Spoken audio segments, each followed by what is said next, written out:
Halo, kembali lagi di channel pembelajaran matematika. Hari ini kita akan belajar mengenai himpunan. Tentu para pengunjung channel ini sudah mengetahui dulu waktu SMP dan SMA sudah belajar dan mengenal tentang materi himpunan. Nah, video kali ini kita akan coba mengulas kembali terkait himpunan. Oke, di sini kita akan membahas kurang lebihnya mengenai istilah tentang kardinalitas ya. Nanti akan ada himpunan kuasa, himpunan kosong, ya, kemudian nanti ada himpunan bagian, nanti ada himpunan ekuivalen, dan ada himpunan disjoint. Oke, kita berangkat dari istilah yang pertama, yaitu mengenai kardinalitas. Oke, saya tulis terlebih dahulu.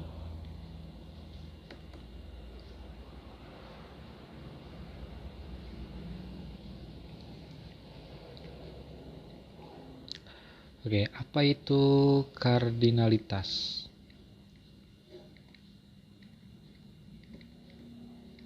Oke, ini mungkin di beberapa telinga kalian mungkin ada yang baru mendengar kardinalitas ya. Mungkin kalian sudah paham cara menghitungnya, tapi istilahnya itu adalah namanya kardinalitas ya. Jadi kardinalitas itu apa? Kardinalitas itu adalah jumlah apa? Ya, jumlah elemen himpunan. Ya, itu namanya kardinalitas ya. Jadi biasanya simbol dari kardinalitas ya, yaitu, nah ini kalau saya tuliskan simbolnya kalian sudah pasti ingat. Jadi simbol kardinalitas itu adalah Na. Nah, sudah ingat? Ya. Atau dengan simbol yang lainnya, yaitu seperti A mutlak itu ya. Ini artinya dalam himpunan itu adalah kardinalitas. Mari kita lihat contohnya.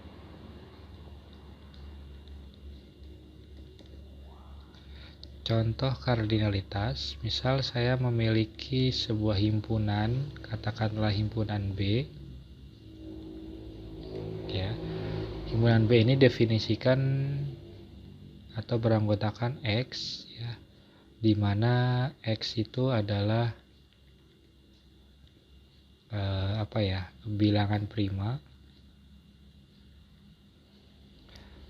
prima yang kurang dari 10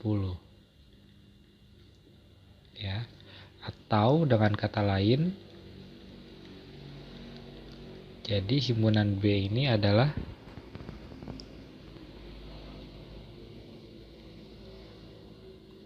dua, 3, 5, dan 7.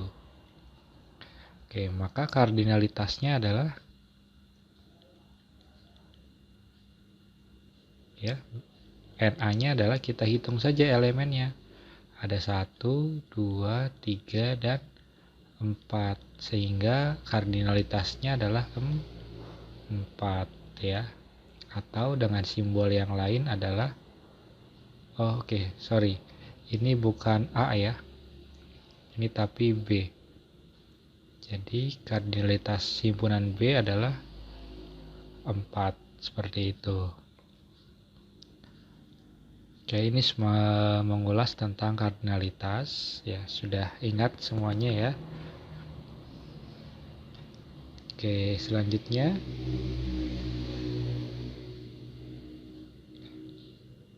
kita akan beralih ke topik, yaitu himpunan kuasa.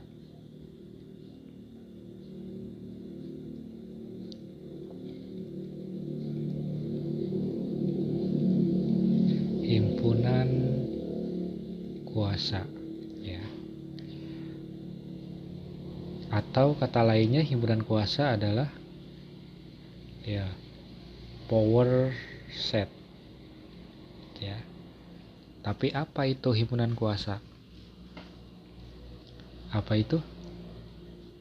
Himpunan kuasa adalah ya suatu himpunan, ya himpunan kuasa itu ya himpunan juga yang unsur-unsurnya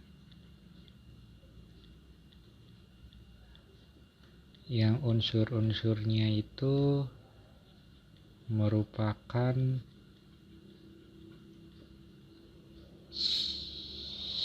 semua himpunan bagian dari himpunan tersebut, ya.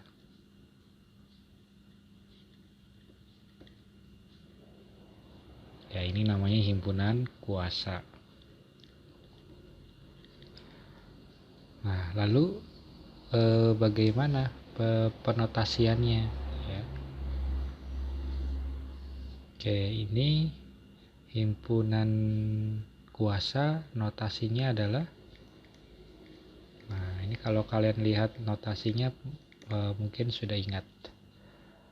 Notasinya adalah, kalau tadi adalah Na, maka himpunan kuasa ini notasinya adalah Pa, ya.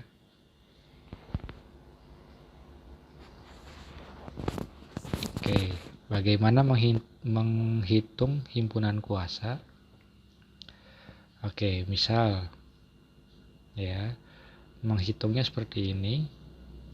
Jadi himpunan kuasa ini terbentuk dari himpunan-himpunan bagian tersebut, ya. Nah, ada himpunan tersebut itu artinya ada himpunan yang lain, di mana himpunan lain itu kita cari kardinalitasnya, ya, sehingga dari kardinalitas tersebut kita bisa menghitung banyaknya anggota elemen himpunan kuasa, ya. Oke, jadi untuk menentukan elemen himpunan kuasa, kita harus menentukan terlebih dahulu suatu himpunan bagian dari himpunan kuasa itu, ya.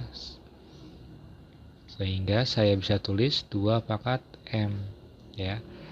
Nanti ini di mana, ya, M itu adalah kardinalitas dari himpunan yang akan kita cari himpunan kuasanya, ya. Oke, contoh ya. Kita lihat contoh saja. Contoh, saya punya himpunan A, ya. Himpunan A ini anggotanya adalah A dan B, ya. Berapa ini NA-nya? NA-nya ada 2.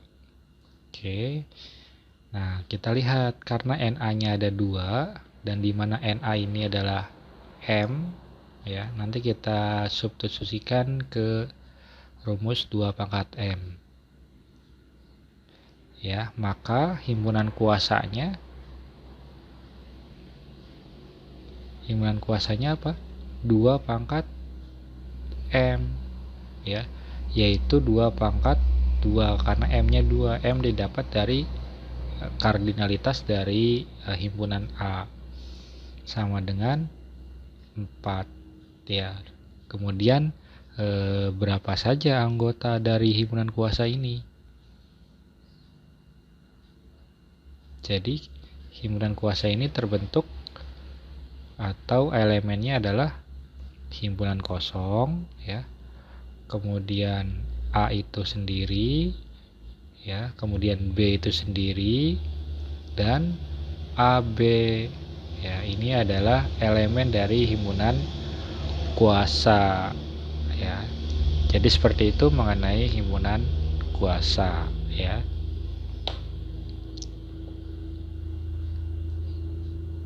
Oke, selanjutnya setelah himpunan kuasa kita akan belajar selanjutnya, ya.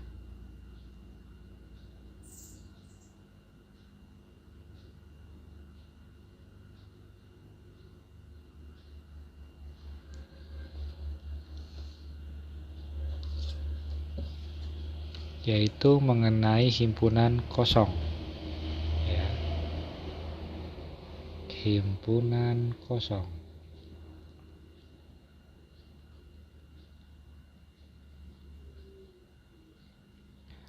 Apa itu himpunan kosong? Apa itu?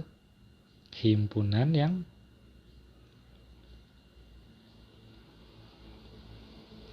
kosong itulah himpunan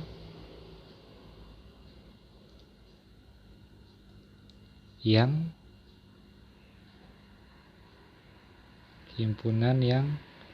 tidak memiliki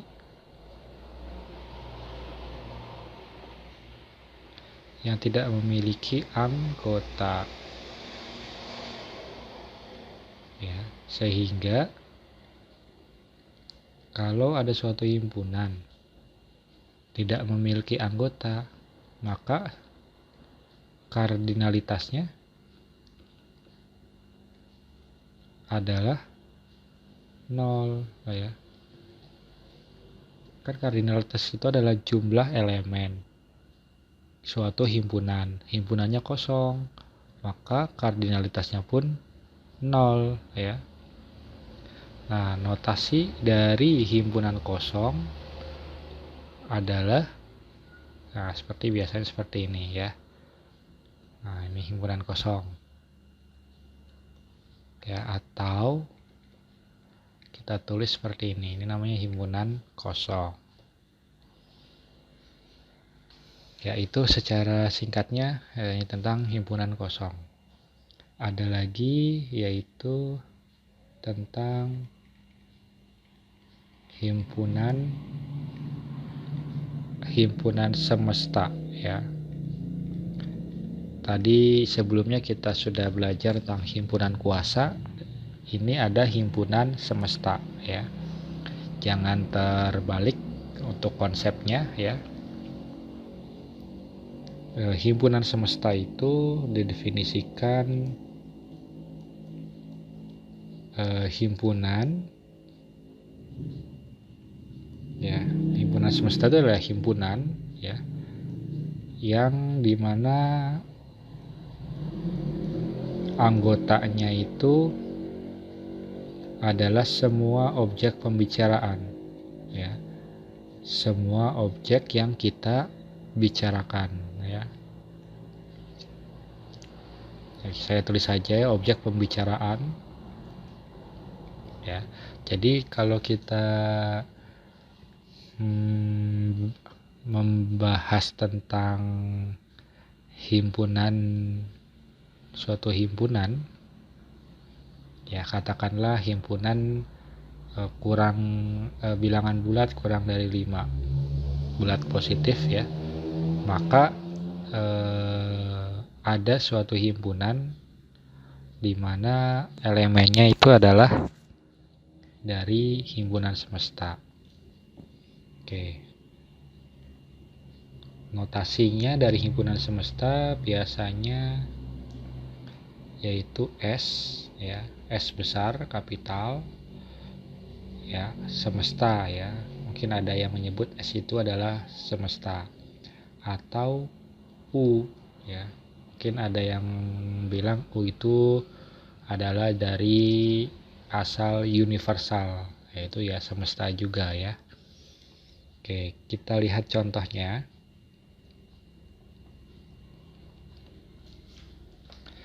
Ya, misal saya punya himpunan semesta, ya, adalah 1 sampai 5.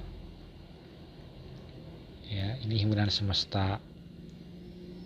Dan ada himpunan A, di mana himpunan A itu adalah elemennya adalah anggota dari himpunan semesta, ya. Jadi himpunan semesta itu adalah semua objek pembicaraan, ya.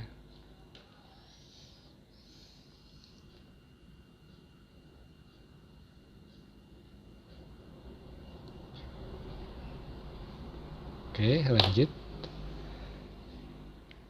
Setelah himpunan semesta, ada namanya himpunan bagian, ya. Selanjutnya mengenai himpunan bagian, ya. Jadi kalau mendengar kata bagian, yaitu adalah apanya itu? Ya bagian, ya, sesuatu dari himpunan yang lain, ya. Jadi konsep jadi konsep himpunan bagian, ya. Misalkan ada himpunan A, nanti dapat dikatakan himpunan bagian nanti akan dikatakan sebagai himpunan bagian dari B,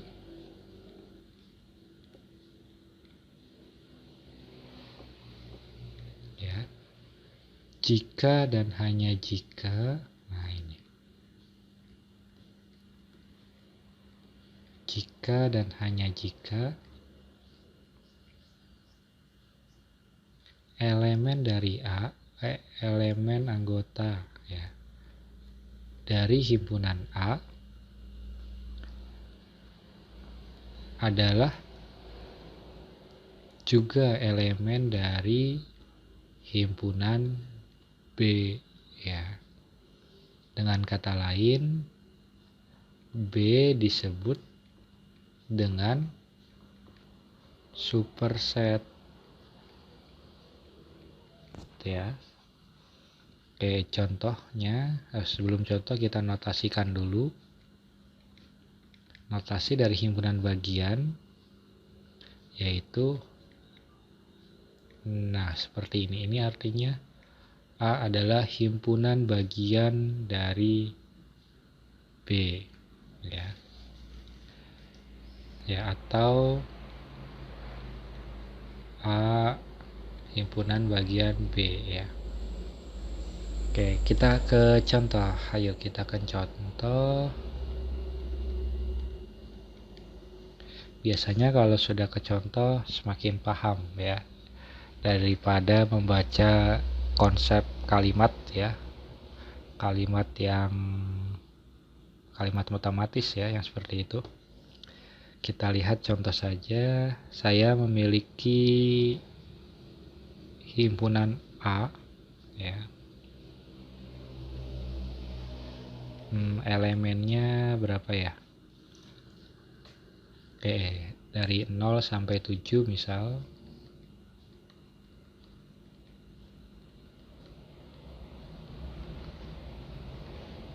Ya, ini adalah himpunan A. Dan saya punya juga himpunan B, yaitu di mana himpunan B ini adalah elemen dari himpunan A juga, ya, beberapa, ya, sebagian atau beberapa. Misal 0, 1, 2. Nah, jika ada dua himpunan yang seperti ini dan himpunan B memiliki karakteristik elemennya juga adalah dari himpunan A, ya, maka kita bisa tulis bahwa B ini adalah himpunan bagian dari A, atau B adalah supersetnya. Oke, itu terkait tentang himpunan bagian. Apa ada lagi? Oh iya, masih ada lagi. Ya. Kita sedikit lagi materinya dari video ini, yaitu tentang ada namanya himpunan ekuivalen, ya. Jadi kalau sebelumnya ada materi tentang istilah ekuivalen, ya, tentang materi logika matematika. Nah, di himpunan juga ada namanya himpunan ekuivalen. Oke, kita lihat konsep atau definisi dari himpunan ekuivalen. Ya, jika nanti ada dua himpunan, ya himpunan A sama dengan himpunan B, ini mereka disebut ekuivalen. Ya. Oke, apa yang dimaksud ekuivalen? Jadi ekuivalennya itu apanya ya, seperti itu ya. Ini kan masih samar-samar nih, ada A sama dengan B itu dikatakan ekuivalen. Ya, ekuivalen apanya? Nah, kita lihat notasi dari ekuivalen, yaitu A ekuivalen dengan B. Ya, nah ini penting ya. Apakah yang dikatakan ekuivalen? Ya, jika nanti ada dari sini ya, di bawah saja ya, dikatakan ekuivalen nanti ketika NA nah sama dengan NB. Nah, dikatakan ekuivalen jika kardinalitas mereka sama. Oke, ya. Bisa dipahami. Oke, ini adalah NA. Jika NA sama dengan NB, maka mereka dua himpunan ini adalah himpunan ekuivalen. Contoh yuk, contoh. Misal saya punya di sini deh, contoh. Ya. Saya punya himpunan A. Ya. Himpunan A ini anggotanya, oke, jangan A dulu, kita tulis semestanya dulu ya.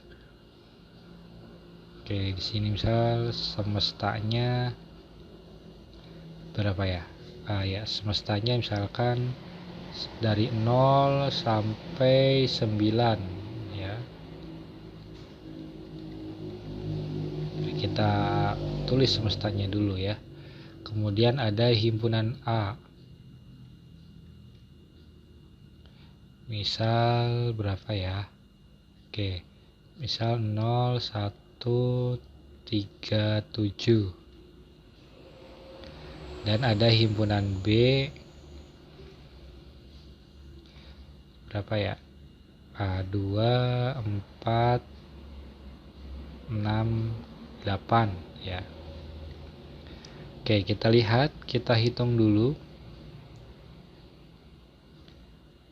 Ini berapa kardinalitasnya? Ya, kardinalitasnya adalah 4. Lalu bagaimana dengan NB? Berapa kardinalitasnya? Juga 4 ya. Nah, nanti di sini karena NA sama dengan NB, sehingga dapat disimpulkan A ekuivalen dengan B. Ya, seperti itu. Ini mengenai himpunan ekuivalen.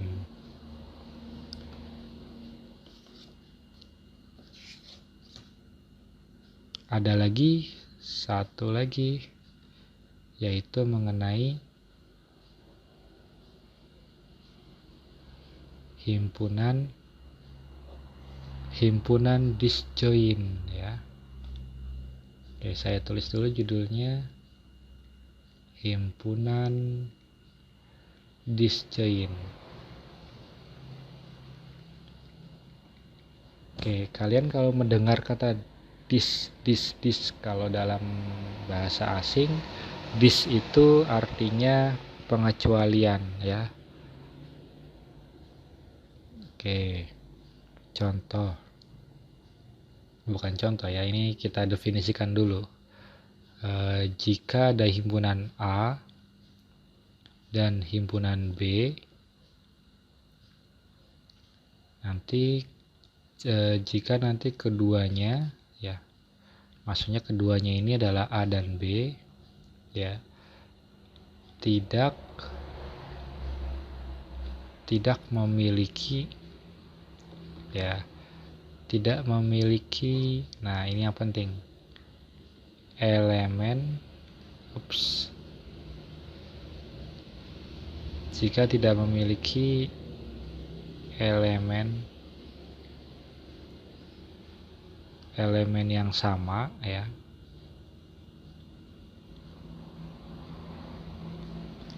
maka mereka disebut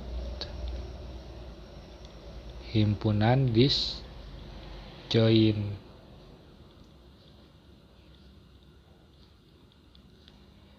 Oke, biasanya notasi dari disjoin ini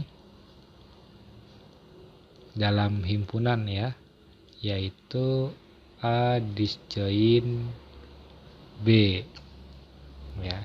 Jadi ingat-ingat, ketika ada kata disjoin, maka kata kuncinya adalah tidak memiliki elemen yang sama, ya. Contoh,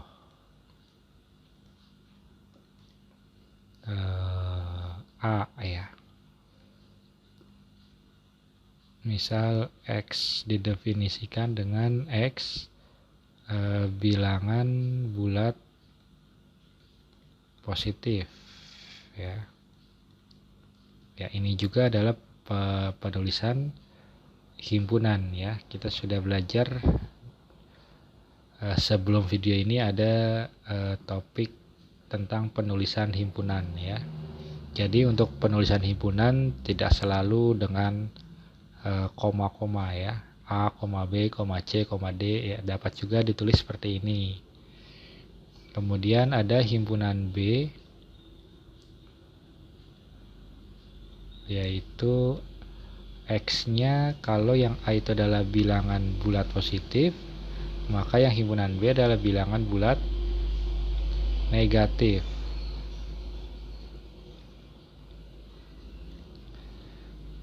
Oke, kalau dari lihat himpunan A dan B, elemen dari kedua himpunan tersebut pasti tidak ada yang sama, ya. Anggotanya tidak ada yang sama, ya. Ini anggota tidak ada yang sama.